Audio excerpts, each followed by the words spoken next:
to against the west face of the monument. The wide end of a soot V protruded above the upper edge of the tarp. That's the spot. The right-hand section of Monument Street, generally off-limits to traffic, was cordoned off and full of police cars. Lots of cops for a nuisance arson. A sergeant peered through her windscreen, then moved aside a cone and waved them in. Parking, Nigella grabbed her bag out of the back. She'd only taken a few steps when DCI Evans swung in beside her. "What's with the yard?" He tilted his head in O'Leary's direction. "The yard?" O'Leary responded. "Thought this might be related to the arson last week that disrupted the East Coast Main Line." "Not." Evans shook his head. Nigella wondered how he could be so sure. Then they reached the tent, and he lifted the flap. Scorch marks defaced the stone, and at their base, on the pavement, a figure lay curled in a fetal position and entirely blackened. "Holy Mary," O'Leary breathed. So, not a nuisance. Self-immolation. Or murder. Nigella's breath caught and her pulse raced. It felt as if her heart was rising upward to meet the air trapped in her lungs. And in her head she heard a voice from her childhood whisper, "You're it, Jelly." "It's not what you think." A crouching man in a jumpsuit looked up from beside the blackened form. "Wilkinson. Good. He's as precise as I am." "What do you mean?" She stared at the form, unable to determine if it was male or female. The nose was nearly gone. Not a scrap of clothing remained.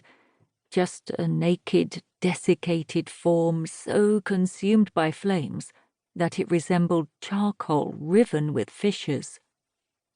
"It's wood." Wilkinson rose. "Someone ought to tell the poor, terrified old woman who discovered it smouldering." "I'm sorry to have called you out on your day off, Parker." DCI Evans cast Wilkinson an accusatory look, as if the forensic officer was responsible for the misunderstanding, though doubtless Nigella had been phoned before he arrived on scene. "It's fine, sir. I can always make a fresh pot of tea." In the rush of relief that the body was not a body, Nigella worked to sound nonchalant. She felt anything but. Whenever she stepped onto a crime scene involving death by fire, Nigella was washed over by fear. The terror of the victim, fresh, urgent, and hot, conjured by a vivid imagination, followed by her own throat-tightening fear, always murmuring the same thing. "I can't die like this, anyway but this." "Tea sounds good," DCI Evans replied. "I'm heading back to Wood Street. You lads have this, right?" It wasn't really a question, but one of the younger police constables piped up. "Sir, shouldn't someone interview the witness?" He jerked his head in the direction of a blue and yellow striped police vehicle. Nigella could see a white-haired head through the nearest window. "I'll do it," she offered.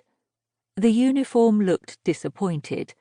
Clearly, he'd thought by asking he'd be assigned the task, and there really wasn't any reason not to give it to him. Nobody dared. But there was something about the humanity of the form, and the crazy boldness of bringing something that large to the center of the city and lighting it on fire at a monument to fire. Nigella's police senses tingled. All cops, or at least the best ones, had them, the result of a subconscious loaded with years of prior case experiences.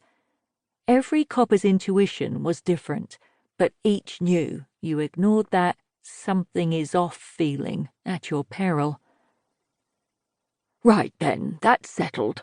Evans nodded, satisfied. None of the niggling uneasiness she was feeling, Nigella thought, looking into her governor's composed face. "What am I supposed to do? Take it."